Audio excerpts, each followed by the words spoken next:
Baik, bismillahirrahmanirrahim. Assalamualaikum warahmatullahi wabarakatuh. Selamat pagi anak-anak. Hari ini Bapak akan melanjutkan mata pelajaran TIK-nya. Materi kita hari ini adalah peranan TIK dalam masyarakat atau dalam keseharian kita. Seiring dengan perkembangan dunia teknologi, informasi dan komunikasi yang begitu pesat, telah membawa manfaat luar biasa bagi kemajuan peradaban umat manusia. Jenis-jenis pekerjaan yang sebelumnya menuntut kemampuan fisik cukup besar, kini relatif sudah bisa digantikan oleh perangkat-perangkat mesin otomatis.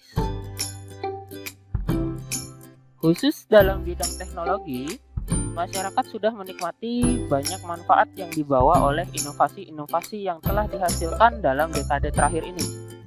Berbagai bidang yang sudah mendapatkan manfaat dari teknologi informatika ini adalah sebagai berikut. Yang pertama adalah dari bidang pendidikan. Menurut Rosenberg, dengan berkembangnya penggunaan TIK ada 5 pergeseran ya dalam proses pembelajaran yang seperti kita alami saat ini. Yang pertama yaitu dari pelatihan ke penampilan, dari ruang kelas ke di mana dan kapan saja. Jadi yang biasanya belajar di kelas sekarang bisa belajar di mana saja dan kapan saja. Dari kertas ke online atau saluran atau dalam jaringan. Fasilitas fisik ke fasilitas jaringan kerja. Dari waktu siklus ke waktu yang nyata. Nah, dalam dunia pendidikan ada yang disebut dengan e-learning. E-learning merupakan suatu penggunaan teknologi internet dalam penyampaian pembelajaran dalam jangkauan luas yang berdasarkan 3 kriteria. Yaitu pertama, e-learning merupakan jaringan dengan kemampuan untuk memperbaharui, menyimpan, mendistribusikan, dan membagi materi ajar atau informasi. Yang kedua, pengiriman sampai ke pengguna terakhir melalui komputer dengan menggunakan teknologi internet yang standar. Lalu selanjutnya yang ketiga, memfokuskan pada pandangan yang paling luas tentang pembelajaran di balik paradigma pembelajaran tradisional.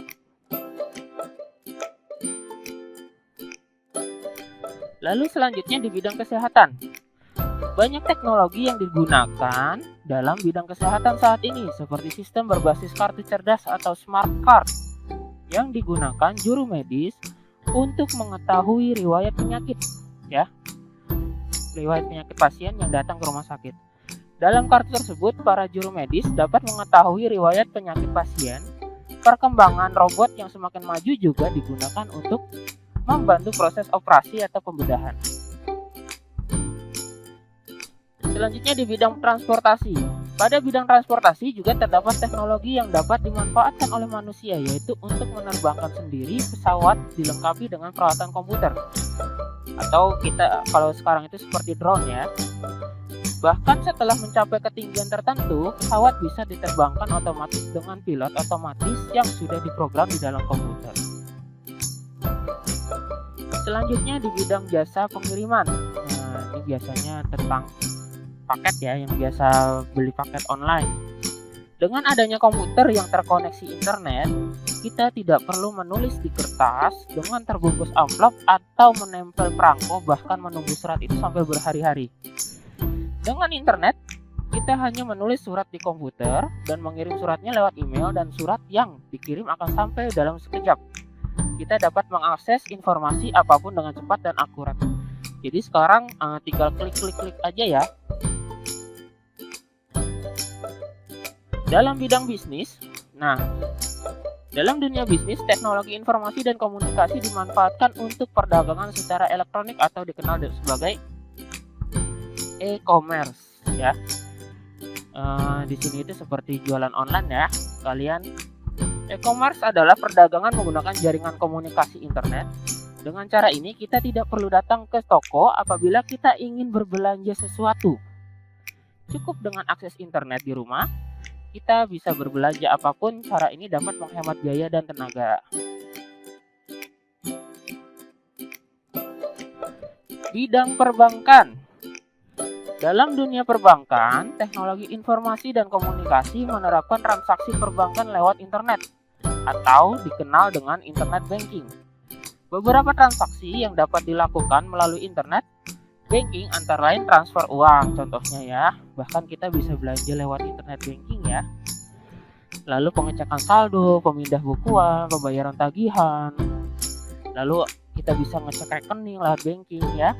Dengan adanya kemajuan teknologi ini, kita dapat melakukan kegiatan tersebut tanpa harus datang ke bank langsung ya. Lalu dalam bidang industri rekaman, untuk mencetak album ke dalam VCD atau DVD perlu bantuan program komputer untuk memproses pemburningan atau pembakaran CD sehingga bisa merekam suara dengan kualitas sangat tinggi. Kita juga dapat membuat lagu tanpa menggunakan alat musik, cukup dengan mengatur alat musik sesuai keinginan kita dengan sebuah software atau dengan aplikasi ya. Sekarang by aplikasi semua kita bisa membuat industri rekaman.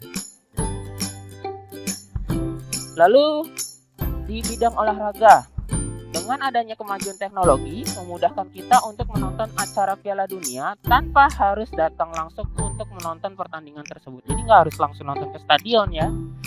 Dengan teknologi kita bisa nonton dari rumah. Acara tersebut ditayangkan oleh satelit yang dihubungkan dengan pesawat penerima di bumi, kemudian dipancarkan ke seluruh satelit pemancar TV di belahan bumi, sehingga dapat ditonton oleh semua orang di dunia. Nah, selanjutnya di bidang pemerintahan.